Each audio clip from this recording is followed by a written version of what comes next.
சிறுகதை. ரதி, I love you. வாசுதான் எழுதி வைத்திருந்த அந்த காதல் கடிதத்தை எடுத்து ஒருமுறை பதித்து பார்த்து கொண்டான். மீண்டும் அதை மடித்து தன் சட்டைப்பையில் வைத்து பத்திரப்படுத்திக் கொண்டான். கண்ணாடியில் மீண்டும் ஒருமுறை முகத்தை பார்த்து பவுடரை எடுத்து அப்பிக்கொண்டான். நேரம் பார்த்தான். ரதி வந்து விடுவாள். அவள் வருவதற்குள் தான் அந்த பேருந்து நிலையத்துக்குள் சென்றாக வேண்டும். முடிவெடுத்தவன் வேக வேகமாக வீட்டை பூட்டிவிட்டு வெளியே வந்தான். தூரத்தில் தெரிந்தது அந்த பேருந்து நிலையம். நடந்தான். இன்னும் ரதி வந்திருக்கவில்லை. அந்த பேருந்து நிறுத்தத்தில் அவ்வளவாக ஆட்கள் இல்லை. ரதியின் வருகைக்காக காத்திருந்தான். நீண்ட நாட்களாக அவளிடம் தன் காதலை சொல்ல நினைத்து உள்ளுக்குள் ஏதோ தடுக்கவே சொல்ல முடியாமல் தோற்றுப்போனான். இன்று எப்படியும் அவளிடம் தன் காதலை சொல்லியே ஆக வேண்டும். இரவு முழுக்க யோசித்து யோசித்து எழுதிய இந்த காதல் கவிதையை அவளிடம் கொடுத்துவிட வேண்டும். தீர்மானித்தவன் அவளுக்காக காத்திருந்தான்.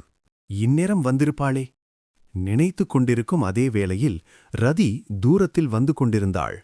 அவள் பெயர் மட்டும் ரதி இல்லை, அவளே ரதியைப் போல அப்படி அழகாக இருந்தாள். அந்த அழகில் மயங்கி போனவன்தான் வாசு. அவன் இதயம் அளவுக்கதிகமாக துடித்துக் கொண்டது. அவள் பேருந்து நிறுத்தத்தில் வந்து நின்றாள். ஏதோ தென்றலே அங்கு வந்து நின்றதாக ஒரு உணர்வு. வாசு அவளை பார்த்தான். தன் சட்டை பையில் இருந்த அந்த காதல் கடிதத்தை தொட்டு பார்த்து கொண்டான். வழக்கம்போல ஏதோ ஒரு பயம் தடுக்க வந்தது. இருந்தாலும் துணிந்து அவளிடம் நெருங்கப் போனவனை, வாசு என்கிற தன்னை யாரோ அழைக்கும் அந்த குரல் கேட்டு நின்றான். குரல் வந்த திசையில் திரும்பி பார்த்து திடுக்கிட்டு நின்றான். அங்கே குமார் நின்றிருந்தான். இவன் எப்படி இங்கே? சிவபூஜையில் கரடி போல. இத்தனை நாள் இல்லாமல் இப்பொழுது எங்கிருந்து முளைத்தான்? டே வாசு, எப்படிரா இருக்க? உன்னை பார்த்து எத்தனை நாள் ஆச்சு? ஏண்டா என்ன அப்படி பாக்குற? வாடா, பக்கத்துல இருக்கிற ஹோட்டல்ல காஃபி சாப்பிட்டுக்கிட்டே பேசுவோம். குமார் அழைக்க வாசு மறுத்தும் அவன் விடவில்லை.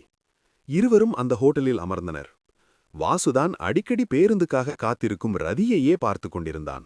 டே வாசு, காலேஜில் உன்னை பார்த்தது மீண்டும் இப்பத்தான் பார்க்கறேன். எப்படி இருக்க? நான் நல்லா இருக்கேன்டா. நீ எப்படி இருக்க? எனக்கென்ன, நல்லாக்கா இருக்கேன். ஆமா, உனக்கு கல்யாணம் ஆயிடுச்சா? குமார் கேட்க வாசு என்ன சொல்வதென்று தெரியாமல் அமைதியாக இருக்க. எனக்கு தெரியும் வாசு, உனக்கு இன்னும் கல்யாணம் ஆகியிருக்காது. நீ இன்னும் அந்த பத்மாவை மறந்திருக்க மாட்ட. இன்னும் அவளையே தான் நினைச்சுக்கிட்டு இருப்ப. மறக்கிற காதலா உன்னுடையது? நீங்க 2 பேரும் எவ்வளவு உண்மையா காதலிச்சிங்கன்னு காலேஜில் இருந்த எல்லோருக்குமே தெரியுமே.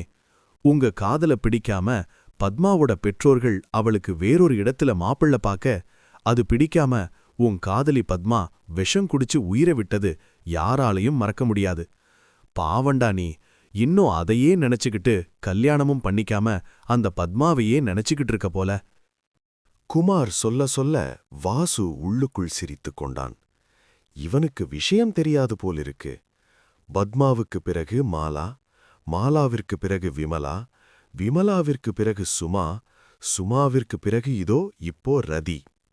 டே வாசு, இன்னும் எத்தனை நாளுக்குத்தான் இப்படியே இருப்ப? பத்மாவை மறந்துடு. அது உனக்கு சிரமந்தான்.